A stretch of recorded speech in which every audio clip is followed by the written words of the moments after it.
And so that's the important thing about comping properties too, right? We're talking about comping. Now, Amy, Ron, Nick was there. Sean really dove deep into some of the comping stuff, right? Now, what did he do? Did he use the regular wholesale formula, Amy? Do you remember what he did? Really. No. Well, what can you remember that he kind of dove in and talked about during that? Because this was in depth. By the way, this was a lesson on comping that he doesn't usually give for beginners. This is stuff that he gives like in depth for his staff.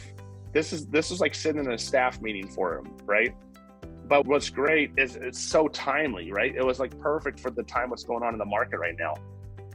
So what he did, he didn't go with the 70% of Zillow minus repairs minus profit.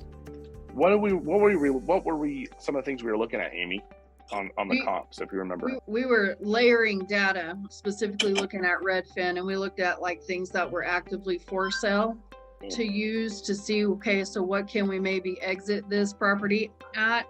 Then we looked at like pending sales, our pending, and then properties that were sold within less than 90 days, within about a mile radius of whatever the property was, to kind of get an idea about what we could offer. So we were looking at like properties that were similar to whatever the example property was to figure out, you know, what were we going to offer on it. Right. Yeah. So let me ask you a question. Let's say we pulled data. Let's say I'm looking at a house in Scottsdale, Arizona, and I want to know what to make an offer on. And I choose to pull data from the last 6 months of sold properties.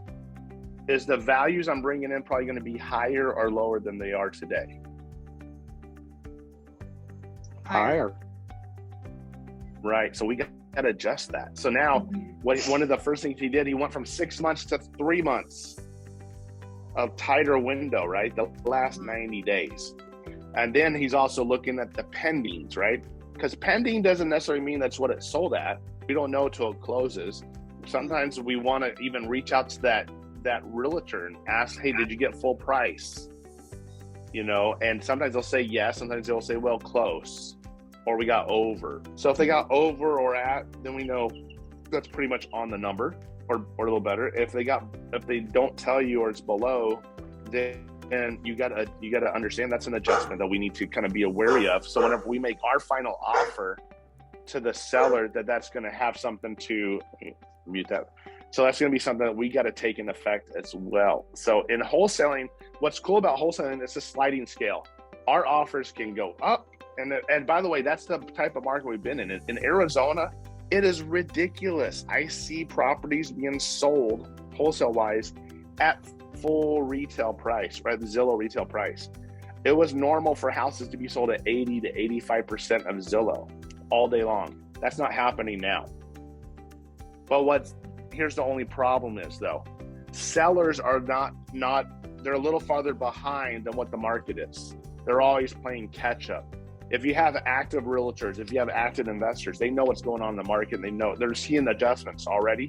But if you're talking to someone, a seller, a normal seller, and say, well, my friend sold their house 5 months ago and they got 10 offers and they got over asking price. That's what I want. Mm-hmm. Right. So that's what they are saying. That's what the guy said to me. Almost exactly.